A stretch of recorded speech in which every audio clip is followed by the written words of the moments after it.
नमस्कार बंधुসকল पुनर्बार स्वागतम जानाइछु মই ইমৰান। আজি আপোনালোকৰ বাবে লৈ আহিছো কেইবাটা গুৰুত্বপূৰ্ণ খবৰ। আহক ভিডিওটো আৰম্ভ কৰো। বন্ধুসকল আপোনালোকে ভিডিওটো অলপ স্কিপ নকৰাকৈ এফালৰ পৰা চাই যাব। আজিৰ প্ৰথমটো খবৰ, এইবাৰ হিপা বিচাৰি যাব অসম গণ পৰিষদে। হিপা থকা সমষ্টিত নিৰ্বাচনী প্ৰস্তুতি চলাব অসম গণ পৰিষদে। 6 জনগোষ্ঠীৰ জনজাতিকৰণৰ দাবীক সমৰ্থন কৰাৰ অভিযোগ। দিগদৰ্শন বৈঠকে কি দিক নিৰ্দেশনা দিলে অসম গণ পৰিষদক। ক'ত হিপা বিচাৰি যাব আঞ্চলিক দলটোৱে। দলৰ বিধায়কে বিধানসভাত সংসদত সজোৰে উত্থাপন কৰিব লাগিব জনজাতিকৰণৰ প্ৰসংগ।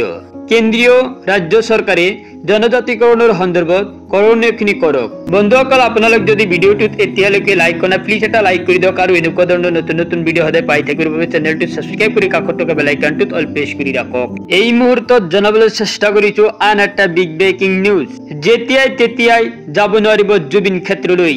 প্ৰশাসনৰ নতুন এছপিক লৈ বিতৰ্ক আৰম্ভ।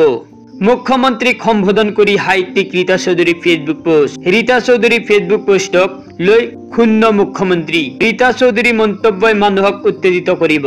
উত্তেজনা সৃষ্টি কৰিব বিচৰাসকলৰ বিৰুদ্ধে কঠোৰ হ'ব চৰকাৰ। মুখ্যমন্ত্ৰীৰ সিধা কথা, নিশা 10 বজাত কামাখ্যা মন্দিৰলৈ কোনো নাযায়।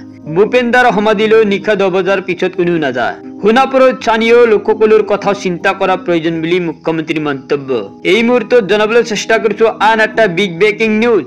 অসম লোকসেৱা আয়োগৰ নিযুক্তিত পুনৰ ধৰা পৰিল বৃহৎ কেলেংকাৰী। অসমৰ সামগ্ৰিক ন্যায় ব্যৱস্থা পক্ষপাতিত্বমূলক। অসম লোকসেৱা আয়োগৰ নিযুক্তিত পুনৰ ধৰা পৰিল বৃহৎ কেলেংকাৰী। সংবাদ মাধ্যমৰ জৰিয়তে এই গুৰুত্বপূৰ্ণ অভিযোগ ফাইট এগেইনষ্ট ইনজাষ্টিস ইন APSCৰ সদস্য মানৱ প্ৰতিম বৰুৱাৰ। অসমৰ সামগ্ৰিক ন্যায় ব্যৱস্থা চূড়ান্তভাৱে পক্ষপাতিত্বমূলক। মুখ্যমন্ত্ৰী হিমন্ত বিশ্ব শৰ্মাৰ আচৰণ পক্ষপাতিত্বমূলক। জুবিন গাৰ্গৰ মৃত্যুৰ ন্যায় বিচাৰি সমদল কৰা শাসকীয় বিজেপিয়ে অন্নময় বৰাৰ হত্যাৰ পৰা আৰম্ভ কৰি উমৰাংচুৰ অবৈধ কয়লা খনিৰ শ্ৰমিকৰ মৃত্যুৰ ন্যায় নোপোৱা প্ৰসংগত কেতিয়া ন্যায় যাত্ৰা কৰিব।